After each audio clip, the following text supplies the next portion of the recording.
Hi, my name is Jim Gardiner. I am a father, husband, athlete, TV host, motivational speaker, coach, and just an ordinary guy on a mission to become the best version of himself possible. I grew up in Rhode Island. I'm from New England, from the States. And I grew up in the 70s, style neighborhood. It was just an amazing neighborhood, kids everywhere. You know, I was very fortunate to have that interaction, a lot of play time. As I grew up, I always wanted to do one of two things as a kid.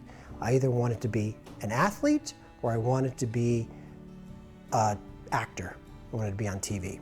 My dad was fairly athletic. He was a really good hoop player, a high jumper.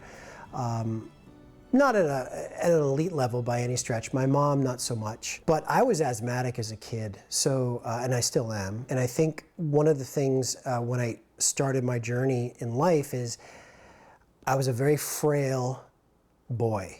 I was sick all the time. I had asthma. I was in the hospital. Despite that, I was the type of kid who always participated in school sports. I played basketball a lot of years, played Little League baseball, and I played volleyball. But I was the guy that would participate and stop because I couldn't catch my breath. I was pretty much your average player. I didn't let my asthma keep me from being active. However, my senior year, I woke up in the middle of the night and I went to the bathroom. I had to get up, and my mom heard me get up. You okay? You okay? Because I was coughing. And I passed out, like stopped breathing. Never happened before. So, when I came to, there were paramedics all around and everything, and I didn't know what was going on. I was fine. Anyway, my dad pried my mouth open with a spoon and gave me mouth to mouth, and at least till the paramedics came. So that was a defining moment because I was like, I can't let this asthma just, So the next day we had a tennis match and my mom was like, "You're not going to tennis?" I was like, "I'm playing tennis tomorrow." I ended up having the best tennis match of my career. I would use that term loosely in high school, right? But I played beyond my means. I was like diving all around. I was like determined to be, right? And I still lost, but it went to like 5 sets and extra, and it was just one of those moments that I said, okay, I gotta do something. As I graduated high school, I knew that I wanted to go to college and I knew that I wanted to play sports. When you go to college, if you don't play the sport in high school or whatever, you're not going to go in and all of a sudden play baseball. It's a very hard chance. So I did my research. The University of Rhode Island had a rowing team. And rowing is one of the few sports, and still to this day is one of the few sports where the majority of people that excel at it don't have to have any prior background to the sport. They can walk on, they become part of the team. Thing is my doctor, my asthma doctor, thought I was nuts, advised me against it because rowing is one of the most physically demanding sports in the world. Why would a guy that can't even run half a mile without stopping do that, right? But I just was, no, something about it. As I investigated it, there was something about that team dynamic that just was like, whoa, this is different, And so I made the decision to join the rowing team at the University of Rhode Island in my freshman year. And that started it. Rowing became my life. The first thing I remember the most, though, is the feeling of getting together with a bunch of people, bound by this desire to be together. Simple as that. Because when you're in a boat, especially an 8-man shell, which is how the novice learn, an 8-man rowing boat,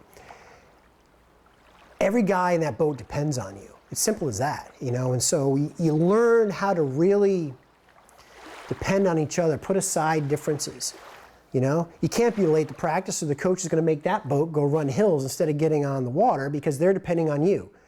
At stroke number 163 of the race, if I decide to flake out for a second, I'm not only doing myself a disservice, but everyone else in the boat. So there's that moment that drew me in. But the first magical moment is when, at some point in your rowing career, and some people find it right away, some people don't, is when you glide across the water effortlessly And it's harmony, man. It's amazing. My sophomore year was my defining year. We came in second at the Nationals. Just an amazing group of guys. As it started to progress, then I got an invite to the U.S. development system for the national team. I did really well, and I made some choices. I went to the Olympic Festival in 1991 and won the gold medal. They didn't have lightweight rowing in the Olympics. And so I was at a point, do I really want to wait another 4 years? Do I want to put myself through that? I was a lightweight. I had to lose weight all the time. Mentally, I was ready for a different challenge, you know? So I walked away from the sport. I walked away for 15 years.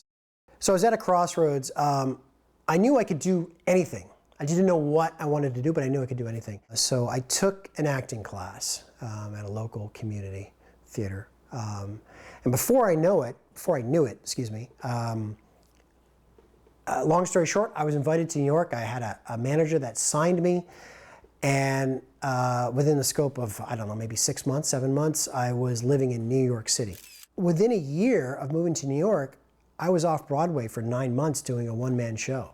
I had no business doing that. Like, I didn't, you know, people go and they go to the dramatic arts, they go to academies, they go to, you know, and I met somebody, we wrote a one-man show, and we got a director, and it got some good reviews, and all of a sudden we ran it for 9 months, which is, you know, for a guy to have that, his first thing on his resume is pretty neat.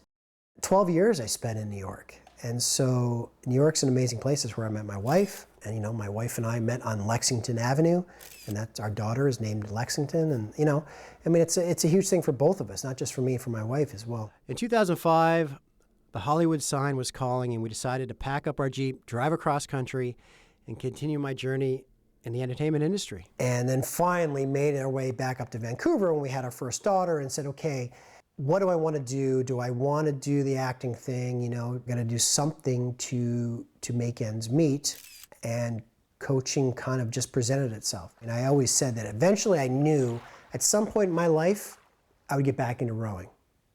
I didn't know how much, I just knew that the love for it would always be there. I started coaching, learned to row, and before I know it, I was coaching, before I know it, I was competing, and before I know it, I was training 15 hours a week and back at it. So it was amazing. Amazing to get back into that, and now I've been doing it steadily for 7 years now, and it's been amazing. While things were going great in Vancouver, you know, I just wasn't quite happy with my lack of stability. I was doing different jobs to kind of make ends meet for the family. And then in 2013, a big offer came our way to really give us some stability. And so we decided to move one more time here to Vancouver Island. I was kind of unhappy. I felt there's something more I need to be doing. I don't know what it is. You know, I just know that it's something to do with health and wellness. It's super important to me. We talk about the universe opening doors, and people talk about that cliche phrase, but it's true. You know, as soon as I started to commit to this path, things started to happen. I mean, how do you explain me moving to the island, getting a job in Qualicum, which then leads me to an amazing job in Courtenay, which leads me to sign a contract with Shaw to promote an organization and to do stuff for that community, and all of a sudden have Shaw people say, oh, this guy, he's natural on TV. And then all of a sudden an avenue for me to say, hey, I have this idea.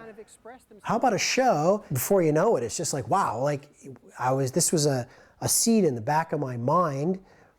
You know, I was thinking, how can I get my message out? How can I do what I really want to do? And let it grow and help people and you know, coach people and speak and do these things that I feel like I'm called to do. And then the Inspirational 30 was born. And every week, every person that comes on that show, I've grown a little bit better. For me, the selfish me, that's why I wanted to do it to begin with, because I want me to be the best version I can be. And by doing so, I want to help the audience. We all have a story to tell. You know, some of us has to just get inspired to get off the couch and tell it. I've come to terms, I am so grateful for everybody that has inspired me through my journey, that, you know, it's about giving back, and it's about service, and it's about saying, look, I want to inspire other people. Can Ordinary inspire? we're all the same. We all have the ability. So if I can in turn inspire the community, if I can help someone on their fitness journey, if I can help someone on their life journey, you know, that's really what it's about. And that's what I'm thankful for. This is the place that people are willing to be at the forefront of change. So let's do it. Let's make it happen.